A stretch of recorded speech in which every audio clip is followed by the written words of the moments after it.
Este programa é livre para todos os públicos.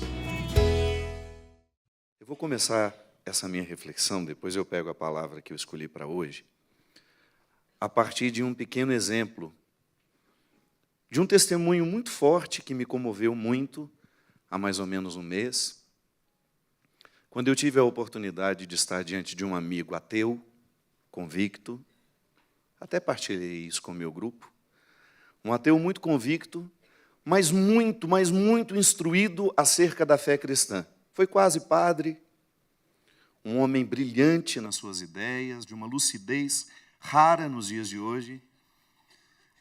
E, indiscreto, eu perguntei para ele, em que momento da sua vida você percebeu que você não acreditava em Deus? Em que momento da vida você teve coragem de dizer às pessoas, aos seus familiares, a você mesmo, que você é ateu?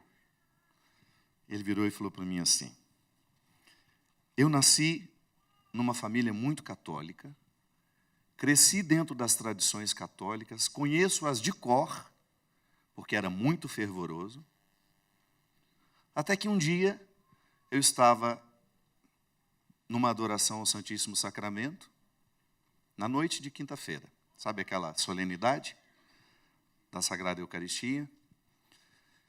E de repente, um vazio tomou conta de mim e eu cheguei a uma conclusão. Eu sempre fui católico, mas eu nunca cheguei a ser cristão. Aquela honestidade dele me deixou desconcertado. Porque eu me coloquei diante do mesmo conflito que ele. Eu me permiti, sabe? Eu não tenho uma régua para medir isso. Eu acredito que você também não tenha. Mas eu fiquei atento a partir daquele momento e nunca mais quero perder de vista o risco de ser católico e não ser cristão. E já me explico para não ser mal interpretado. Quando digo ser católico, é quando eu tenho toda a exterioridade da fé. Participo da missa, me confesso regularmente, tenho as minhas devoções, participo de um grupo de oração, mas eu não tenho a essência. Eu não tenho aquilo que interiormente me move na direção de uma espiritualidade que me configura ao Cristo. Em outras palavras, gente, isso é muito simples. Eu não tenho o caráter de Jesus. Eu não tenho as características de Jesus.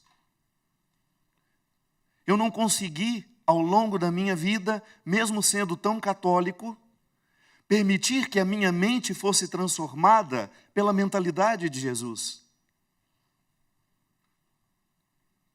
Mesmo sendo tão católico, tão fervoroso, tão participante, tão atuante, eu não permiti que a ritualidade que eu celebrei por fora pudesse também ser celebrada por dentro.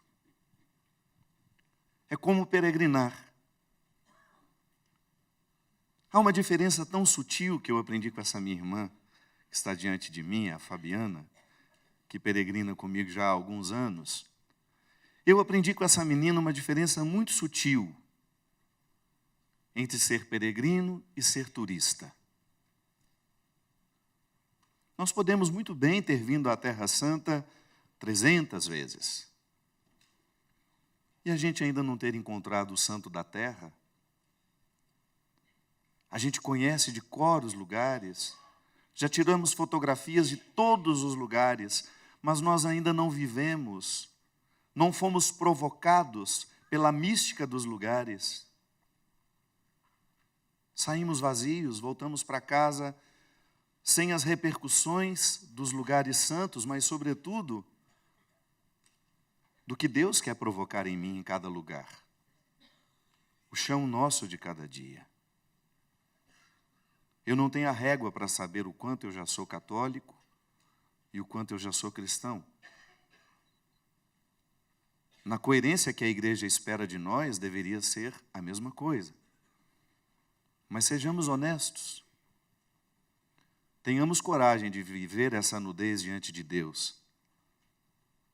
Tenhamos coragem de fazer essa pergunta honesta que o ateu se fez, a ponto de ter coragem de dizer a ele mesmo que até então ele não havia sido em nada parecido com o que Jesus pedia dele.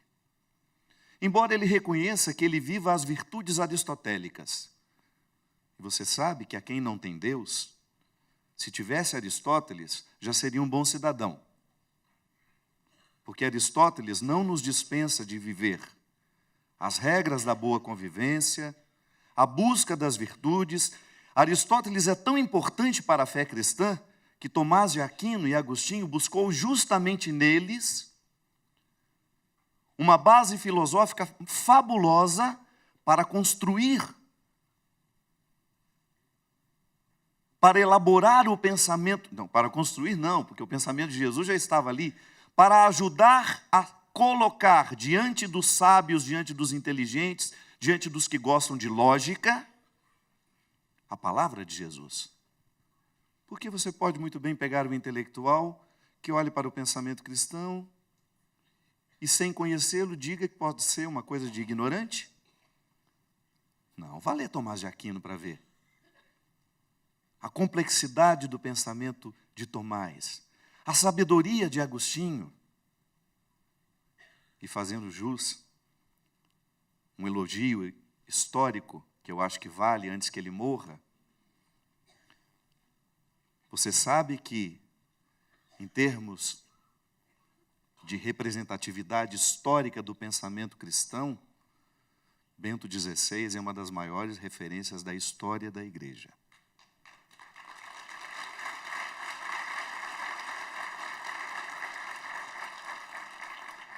Ele pode não ter sido o mais simpático de todos, porque é tímido, mas não permitamos que este homem seja injustiçado pelo esquecimento. Quando este homem teve a coragem, porque isso é um gesto de muita coragem, de abrir mão do poder, ele foi mais cristão do que nunca. Abrir mão do poder no momento em que se reconhece que já não tem mais condições de levá-lo como ele precisa ser levado. Uma aula de cristianismo, de humildade, de simplicidade. Quando ele fez esse gesto, um grande amigo meu também, um intelectual, que foi meu professor há muitos anos, falou para mim isso. Ele está para os grandes padres da patrística. Tamanha a consistência da elaboração, da reflexão cristã que este homem conseguiu. Então, se nós buscarmos na filosofia, nos recursos da razão, você encontra muitos motivos para ser um cidadão exemplar. Essa farra, essa vergonha que nos coloca diante do mundo como um país corrupto, não é porque falta Deus na nossa história do Brasil, não. Falta vergonha na cara, que Aristóteles nos ensina muito bem, que com Platão nós aprendemos muito bem. Deus, minha gente, é o compromisso que coroa tudo isso. Eu sempre me coloco num pé de igualdade com o ateu por isso. Se ele não tem a mesma fé que eu, ele tem as mesmas responsabilidades humanas. De não enganar quem está do lado, de ser justo na administração daquilo que lhe compete, de ser verdadeiro, de ser ético, de ser bom, de saber promover a bondade. Isso não é valor religioso, não. Isso é um valor humano. Ah, mas eu me decidi ser cristão. Então, meu caro, prepare-se para receber a segunda apostila, que é bem mais difícil que a de Aristóteles e a de Platão. E dentre os muitos pontos que são difíceis dessa apostila, o capítulo de João, capítulo de João 15, pode pegar aí comigo. Foi justamente, a irmã Bride estava rezando por mim ali, e ela me deu duas palavras. Ela falou assim, João 15, que era que eu tinha preparado para pregar aqui. Já fiquei com medo dessa mulher, viu? E Romanos 8, que depois eu vou ler em casa sozinho, em paz. Né, Pepe? Eu sou a videira verdadeira e meu pai é o agricultor. Todo ramo que não dá fruto em mim, ele corta. E todo ramo que dá fruto, ele limpa, para que dê mais fruto ainda. Vós já estáis limpos por causa da palavra que vos falei. Permanecei em mim e eu permanecerei em vós. Como o ramo não pode dar fruto por si mesmo, se não permanecer na videira, assim também vós não podereis dar fruto, se não permanecerdes em mim. Eu sou a videira, e vós os ramos. Aquele que permanece em mim, como eu nele, esse dá muito fruto, pois sem mim nada podeis fazer. Palavra da nossa salvação. Na continuidade dessa palavra, quando você chegar ali no capítulo 16, você vai ter o discurso sobre a verdade. E, coincidentemente, Papa Francisco, nessa semana, numa das suas catequeses, ele nos convida justamente a pensar a ação do Espírito em nós como condutora da verdade. O Espírito me conduz à verdade. O Espírito me esclarece. Assim como eu posso ousadamente dizer que no coração do ateu, aquele esclarecimento foi uma ação do Espírito. Se ele voltará ou não, não sei. Eu não posso prever. Como é que ele enfrenta esse desafio de perceber que nunca foi cristão? Mas eu não estou livre disso. Você não está livre disso. O conhecimento dessa verdade, essa ação do Espírito em nós, é justamente para nos esclarecer o quanto estamos nele atados. Minha gente, é muito fácil nós vivermos uma vida católica sem o Cristo. Basta a gente se misturar e fazer publicamente o que todo mundo faz. É fácil. É fácil se juntar à multidão e ser como ela. Até os animais, se você adestra, você faz isso. Ontem mesmo descobri um papagaio cantando um hino de louvor. Deus é fiel. Deus é fiel. E o arrocha moendo fundo lá. E um papagaio de uma concentração absurda. Que ele não se distraía com a rocha que estava tocando altíssimo lá no fundo. E é bonitinho porque a cena é ele saindo, como se ele quisesse fugir da outra música que estava tocando.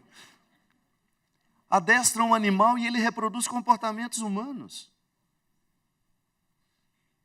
É fácil a gente ser na exterioridade. É muito fácil a gente assumir um papel público.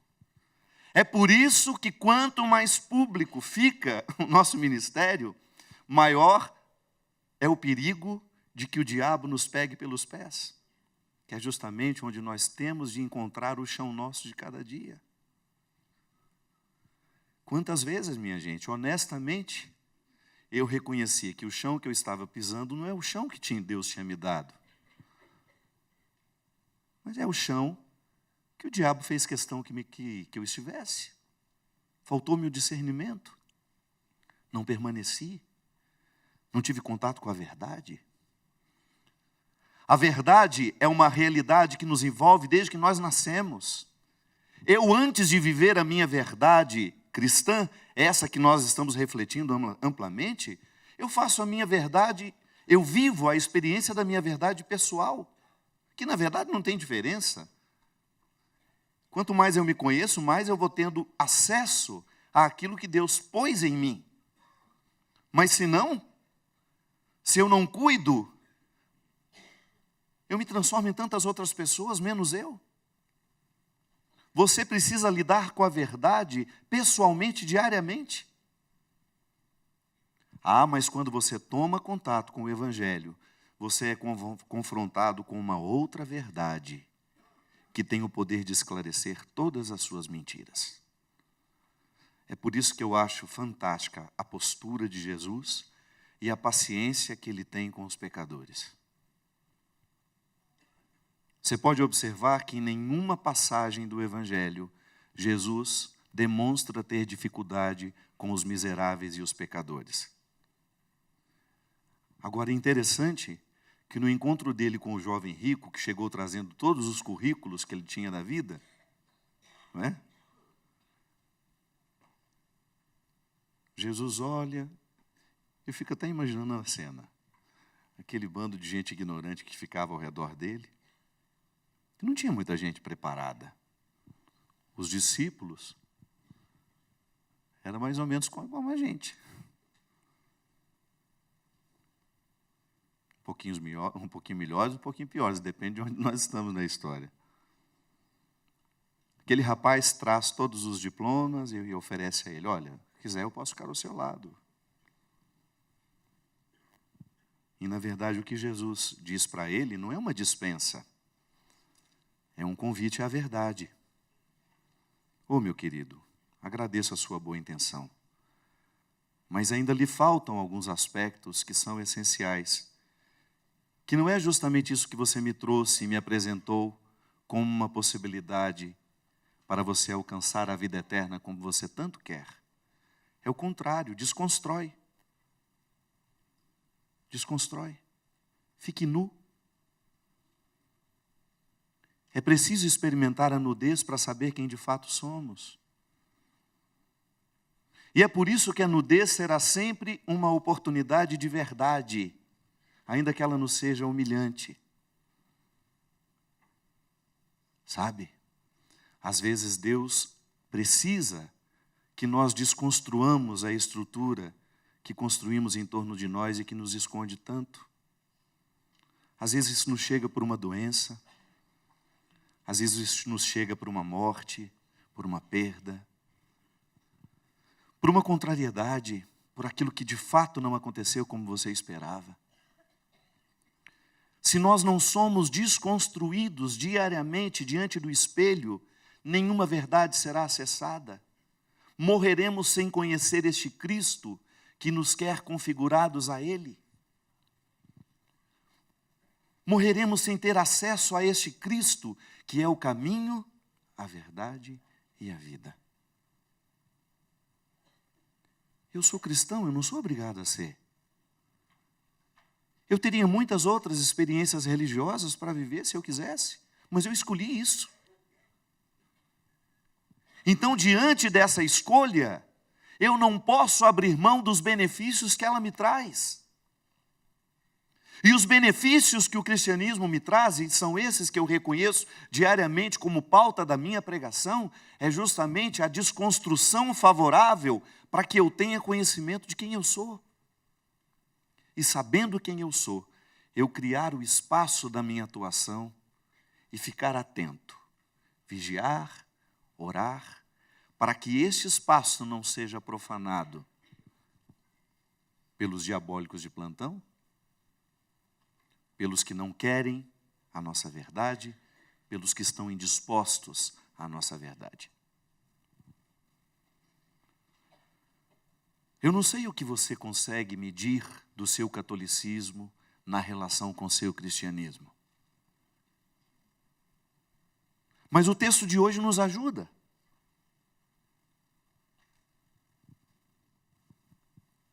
O texto de hoje nos ajuda a pensar a qualidade da minha permanência nele. A qualidade da minha vida espiritual, que é diferente também da minha vida religiosa. Sim, eu posso ser um bom religioso e não ter espiritualidade alguma. A religiosidade, a religião, é este caminho por onde nós passamos para alcançar a espiritualidade. Os ritos religiosos que nós praticamos diariamente, que nós participamos diariamente, eles são a fonte da espiritualidade. Mas são os resultados dele que nos salvam. São os resultados desta religiosidade que se transforma em espiritualidade. E aí sim, provoca-nos, enche-nos de ânimo, leva-nos adiante, para que nós possamos viver a nossa liderança da melhor forma. Oh, minha gente, é tão desafiador você ser líder de alguém, que todos nós exercemos essa liderança. Em escalas diferentes, é claro. Você é líder da sua casa. Você é líder da sua casa. Você escolhe o que será a harmonia da sua casa. Como será vivida essa harmonia. Porque você é membro ativo. Se você não assume essa liderança, é meu pai que é o líder, é minha mãe. Não, eu estou falando daquela liderança que nunca nos coloca acima do outro, mas participante com o outro. Verdadeira família é aquela em que todo mundo é líder. Em que todo mundo obedece uma voz interior que nos coloca justamente na perspectiva de tornar esse ambiente harmonioso, que respeita regras. Sim, não há família sem regras.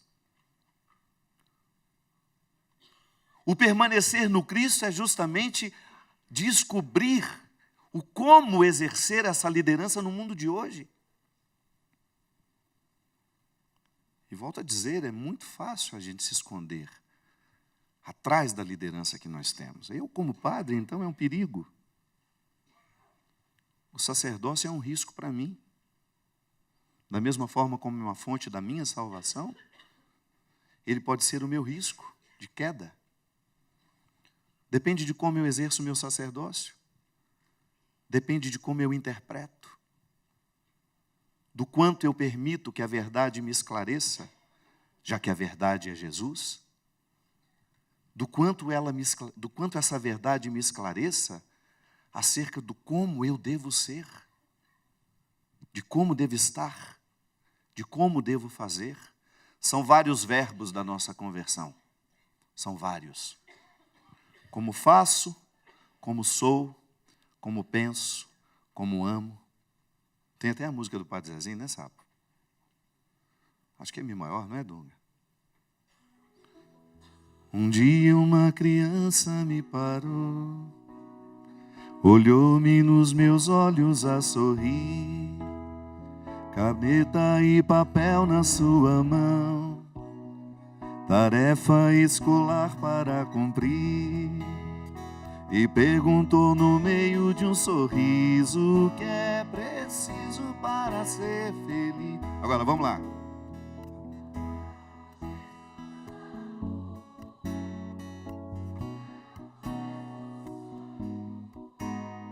Pensar como Jesus pensou, viver como Jesus viveu, sentir o que Jesus sentia, sorrir como Jesus sorria, e ao chegar ao fim dos dias ser mais. Só nesse refrão que parece música de criança já tem 8 verbos. Até dormir. 8 verbos para me fazer pensar se eu tenho permanecido nele ou não.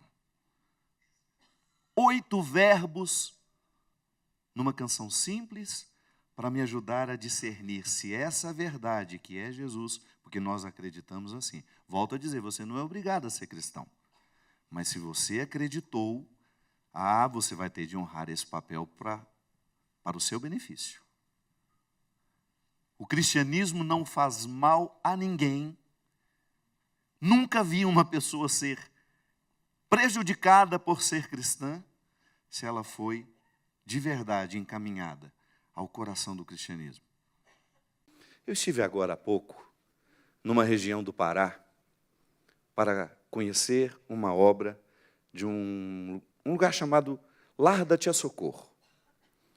Essa mulher, ela foi premiada não era um prêmio, foi um programa de televisão que fez uma pesquisa de pessoas que faziam o bem pelo Brasil, independente de qual fosse a religião. E como Tia Socorro era uma mulher muito católica, eu fui convidado para fazer a reverência a ela no dia do prêmio. E depois Descobrimos que ela tinha um sonho de nos ver chegar lá de helicóptero, brincou até como era a cena que ela sempre imaginava, e nós fomos lá. Realizamos aquele sonho dela de chegar lá de helicóptero. A gente achava que estava realizando o sonho de alguém. Nós estávamos levando lá para receber uma bordoada na cara que você não faz, que está doendo até hoje. Desde a hora que o helicóptero começou a pairar, eles criaram uma historinha, sabe? Levaram uma equipe da Globo para poder fazer com ela uma reportagem, fingindo que alguém tinha se interessado, para conhecer um pouquinho. Ainda falaram para ela, tia Socorro, nós vamos gravar, mas a gente nem sabe se vai ao ar. A gente manda para o Rio e depois, se quiser, colocar um pedacinho no Fantástico, se não. E ela, muito generosa, recebeu. Então, quando nós chegamos, essa equipe já estava gravando lá. E quando o helicóptero começou a sobrevoar, qual foi a cena que eu vi? Uma mulher correndo numa estrada de barro, barro mesmo, de muito barro. Belém, a região de Belém chove todos os dias. Aquelas poças, aquelas casinhas muito humildes. Eu vi que tinha um apanhado de casinhas pequenas, assim, muradas. E a cena que começou a me tocar foi justamente aquela mulher correndo naquela estrada, com uma multidão atrás dela. Era muita gente. E à medida que nós fomos abaixando, nós fomos percebendo que eram todos crianças e adolescentes. Resumindo a história, tia Socorro é uma mulher que nasceu no leprosário. Cresceu, teve a infelicidade de casar-se com um homem que espancou a vida inteira, e cansada de todo aquele sofrimento, sempre tendo no interior do coração um amor muito semelhante ao de Jesus, ela resolveu ir cuidar de quem precisava dela. Foi uma maneira que ela teve de curar a própria dor. E desde então, tia Socorro começou a adotar crianças. Na história dela, nesses anos de dedicação, ela já teve mais de 300 filhos, todos passados para o seu nome.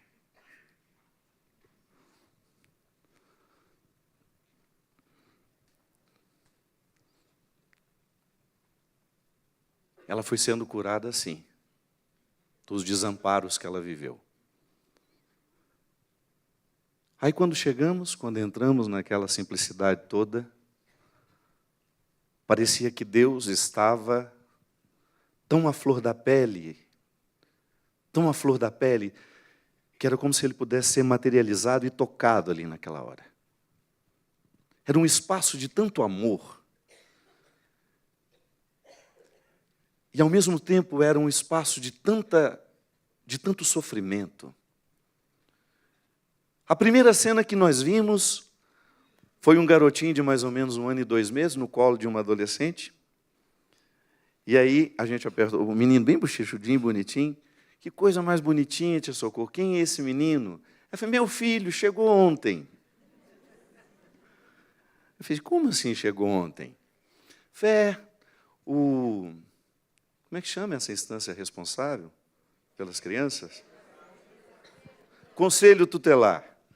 Conselho tutelar trouxe para mim, padre. Olha que coisa mais linda, ele não tinha nem nome. A gente pôs o nome dele de Gabriel, né? O anjo do anúncio. Eu falei assim, mas por que ele está aqui? Ele foi vendido. O conselho tutelar descobriu que ele foi vendido. Ele era filho de uma família de traficantes que negociou Gabriel com uma outra família de traficantes que não tinha filhos e queria ter. Mas nessa negociação, Gabriel não foi bem sucedido, tadinho, estava abandonado. E ele foi levado para lá. Seja honesto comigo. Eu fiz esse questionamento no meu grupo essa semana. Se alguém parasse na porta da sua casa, com uma criança no colo, e dissesse que, a partir daquele momento, ela seria uma responsabilidade sua, o que você faria? precisa responder, não. Posso dar um palpite? Eu acho que muitos de nós seriam extremamente racionais. Não, pelo amor de Deus, eu não tenho condições de ficar com essa criança. Não é? Você tem escrúpulos, você tem sabedoria. Deixa eu te ajudar agora. Você tem discernimento. Você sabe o que é certo, o que é errado. Sobretudo se já não tivesse impedimento, é o conselho tutelar que está lhe dando. Todos os caminhos simplificados, é só passar para o seu nome. Sabe qual é a diferença entre a tia Socorro e nós? É que ela não tem esses escrúpulos. Ela não tem mais. Ela foi tão desconstruída pela vida que não restaram esses escrúpulos. Ela acredita tanto no poder de Jesus. Ela é uma mulher tão cheia do Espírito Santo. Ela é uma mulher que está tão profundamente ligada a Deus pela caridade. O cristianismo da tia Socorro é tão palpável que não resta para ela o escrúpulo de dizer: eu não tenho dinheiro para cuidar dessa criança. Ela acredita na divina providência com tanta convicção. Ela sabe, porque ela já colheu mais de 300 e deu certo até hoje. Reintegrou a maioria no mundo, no trabalho, na educação, porque se você achar que a vida lá é moleza, não é não. Tanto é que o maior empenho da tia Socorro, sabe qual é? Construir uma biblioteca. Porque ela sabe que o conhecimento é que transforma a vida de uma pessoa. Não adianta dar apenas um lar, tem que dar uma maneira nova de pensar. Tem que dar uma nova mentalidade. E lá tem catequese para isso. Ensina-se o amor de Jesus não abrindo os livros, não, é vivendo. Não há como não aprender o amor de Jesus convivendo com aquela mulher. Aí nisso entramos no quarto das meninas. Todo cor-de-rosa, bonitinho, cheio de bonequinhas. E nisso sentaram algumas crianças assim ao nosso redor. Uma que estava do meu lado. E a gente faz as perguntas mais idiotas do mundo. A gente devia ficar calado, ou então perguntar longe. Não. Aquela menininha do meu lado, eu pus a mão na cabeça dela. E você, filhota, o que você está fazendo aqui?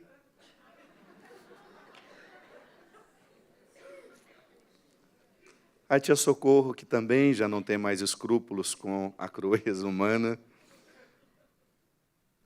falou assim: essa aí chegou tem 3 meses, padre.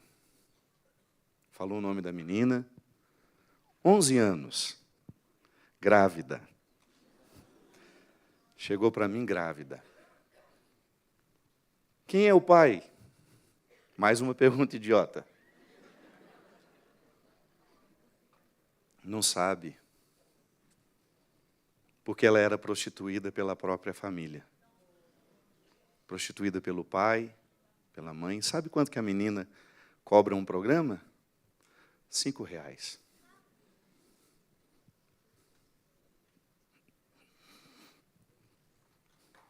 Aí essa menina chegou lá. Quem de nós acha que teria coragem de trazer para dentro de casa? Porque a gente pode até ficar comovido, minha gente, mas a nossa comoção não dura para chegar na atitude. Infelizmente.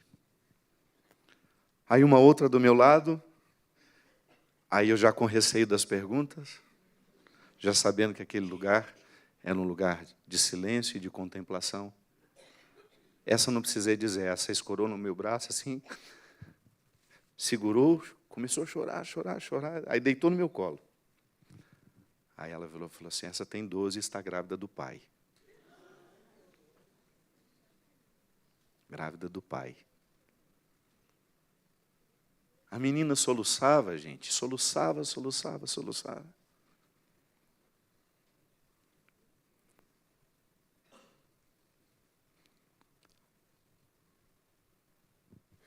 Só meninas grávidas com essa idade tinham 4. Todas chegaram a 5, 6 meses lá. E eu perguntei, tia Socorro, e como é que a senhora faz?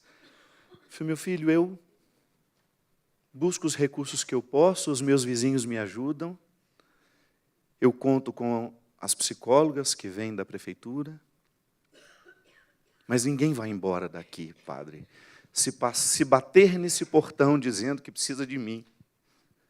Eu ponho um colchão no chão, eu dou um jeito, mas não volta, não vai embora daqui.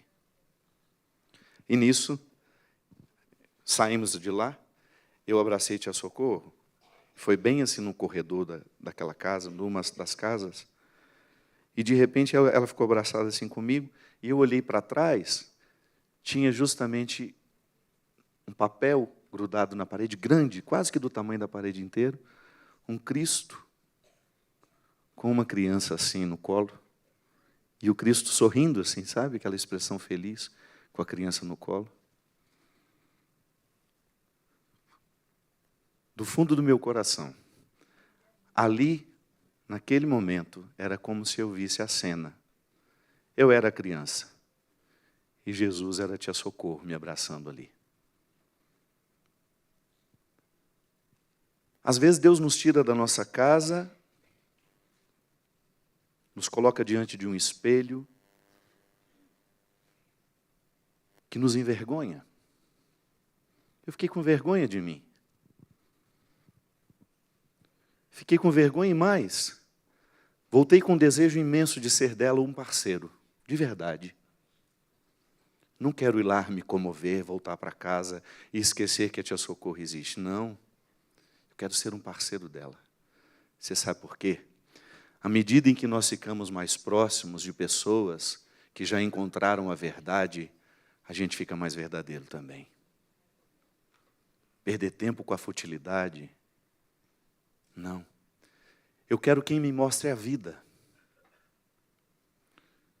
O permanecer na videira é justamente uma seletiva escolha de quem me influenciará.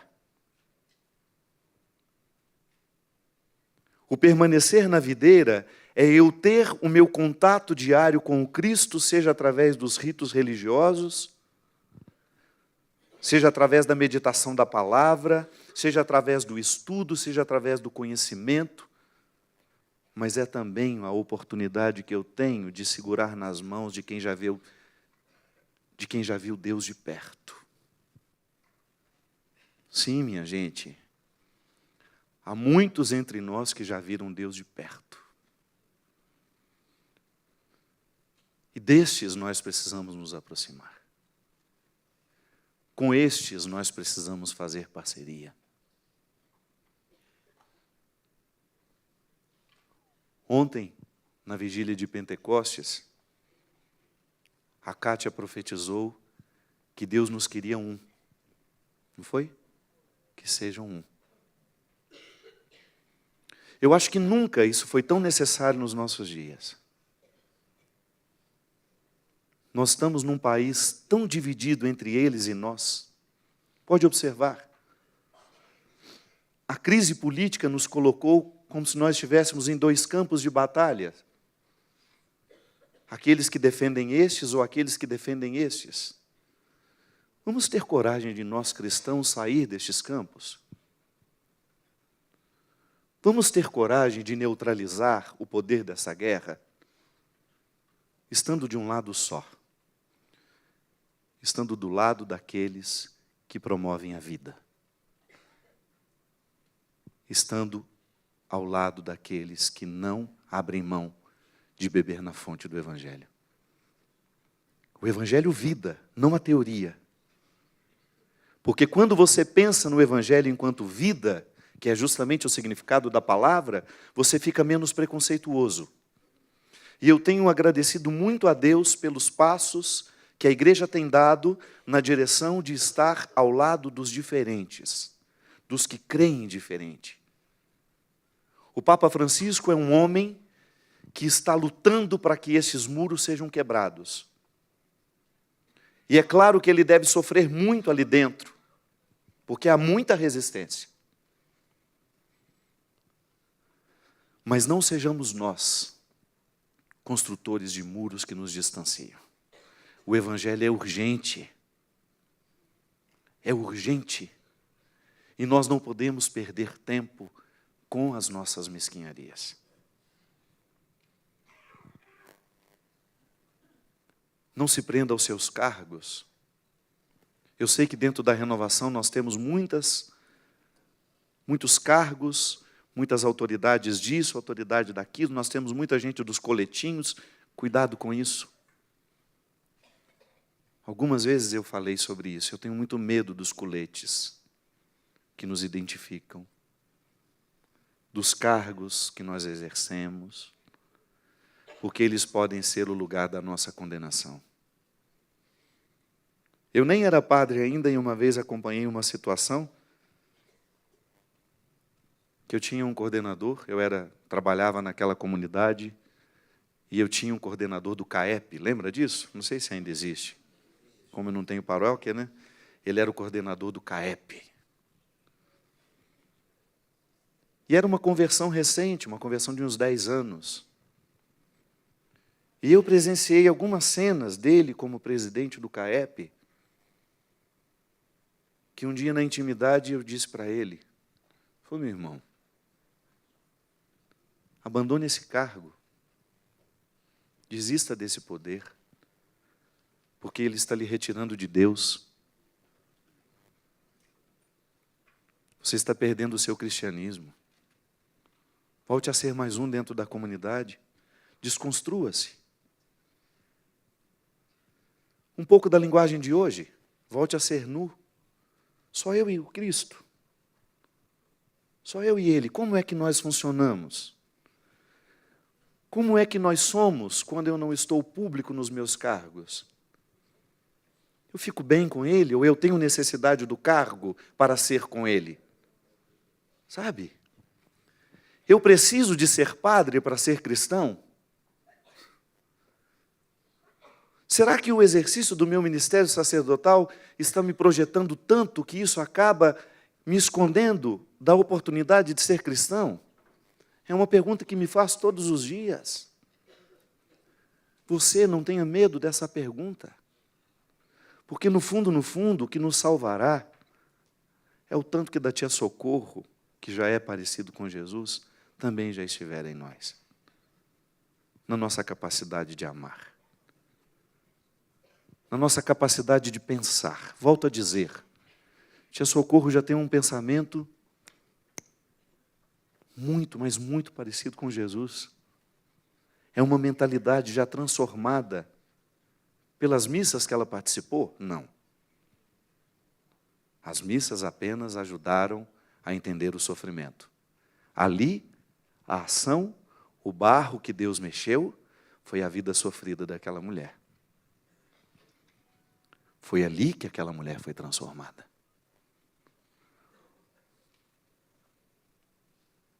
O que nós não temos que ela tem?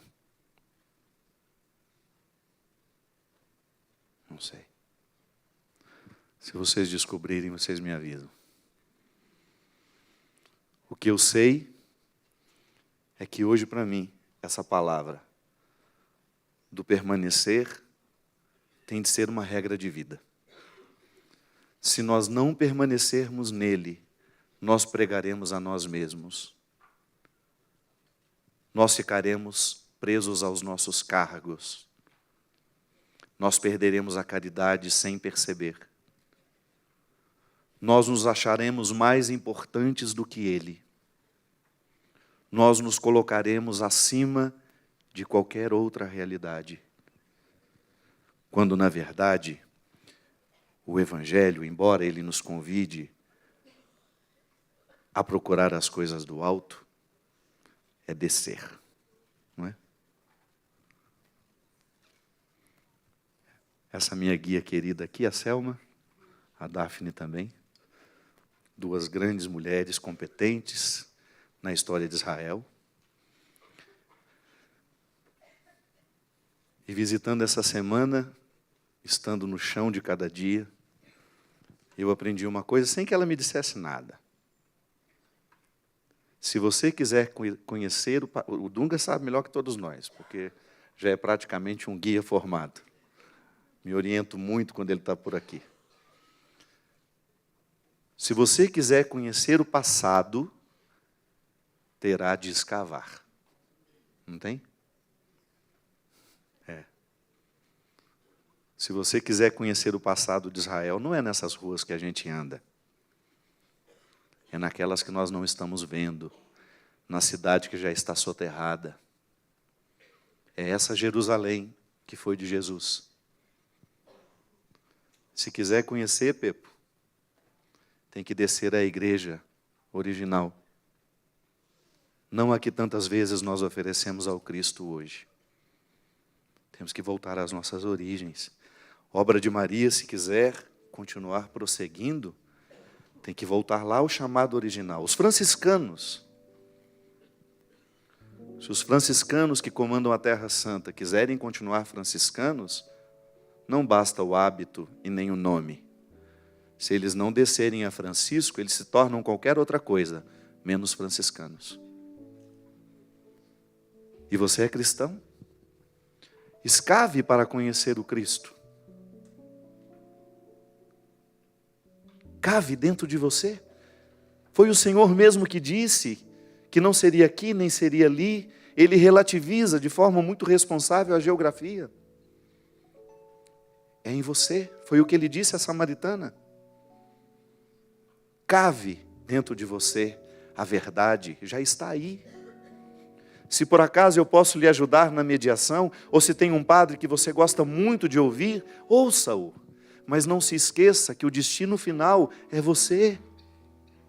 É você e Deus. Em última instância, tudo vai terminar. Todas as luzes vão apagar, nós vamos voltar para a nossa casa. Depois de uma viagem muito cansativa, você terá de administrar isso e aquilo. O cartão que não passou ainda.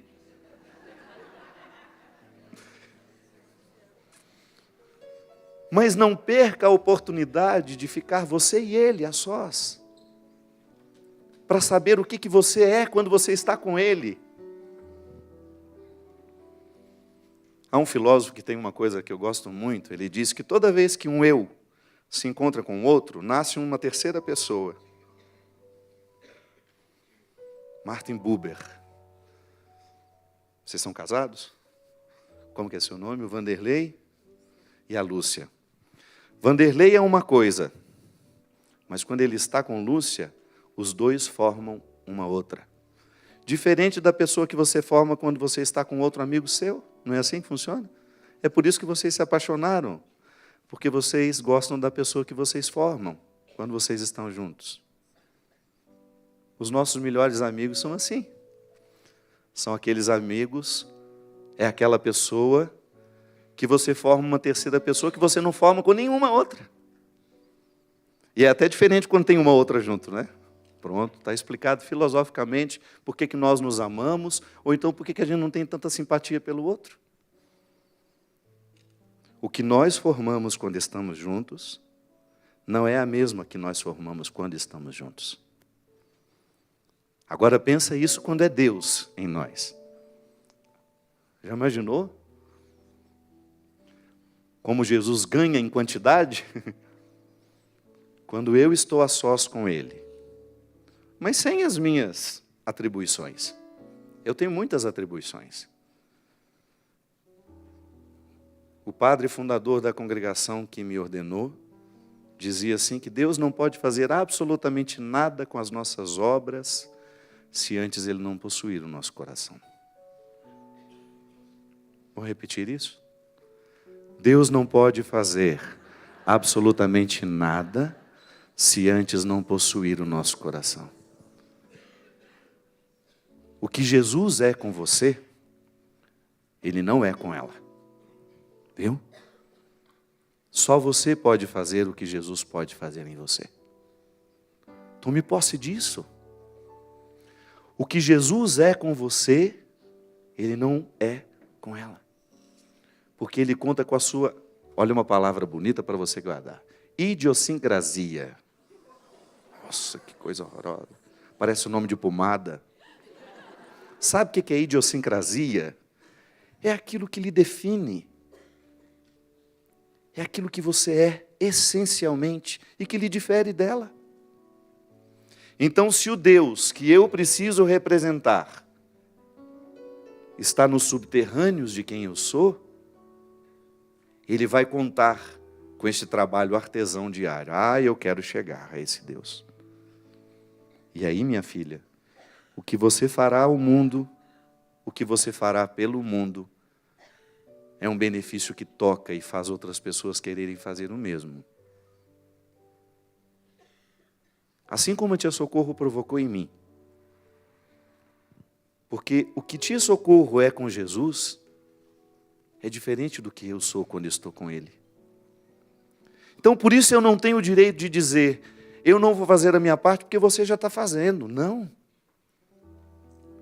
Você não precisa fazer a mesma coisa que a Tia Socorro faz. Mas você precisa fazer a sua parte. Padre, eu não sei ainda, então cava. Chega ao seu coração, porque lá Deus não mente, viu? Se tem um lugar que Deus não conta mentira, é no coração da gente. Não é à toa que Deus nos pede, a igreja nos pede diariamente, que a gente tenha coragem de fazer o nosso silêncio, o nosso autoconhecimento, a nossa terapia. Sim, o que eu acho interessante, porque uma terapia bem feita, uma terapia honesta, o que é? É aquela que vai nos ajudar a retirar os excessos. Eu tenho tantos excessos que me impedem de ser quem eu posso ser. Aí eu seguro pela mão e falo, vamos, Dona Dioneia, vamos ser quem a senhora pode ser? Deus não está pedindo que a senhora seja outra pessoa. Que seja a senhora mesma. Isso é tão confortante, gente. É isso, por isso que Jesus tinha tanto amor pelas pessoas. Não era a pessoa que estava errada, era a vida que estava errada. Não é um erro da pessoa. Porque se fosse um erro da pessoa, a gente vai moer, fazer uma linguiça daquela pessoa. Não, não é a pessoa que está errada. Às vezes é o chão em que a gente está. Às vezes é a vida que nós estamos. São as escolhas que nós estamos fazendo. Então, se eu corrijo o chão onde eu estou, as escolhas que eu estou fazendo, eu passo a ter mais acesso ao Padre Fábio que eu posso ser. Foi isso que ele viu na Madalena, foi isso que ele viu em Zaqueu, foi isso que ele viu em João, em Pedro, em Tiago. E você põe o seu nome, Andréia, porque esse Pentecostes é para você. Viu, Paulo?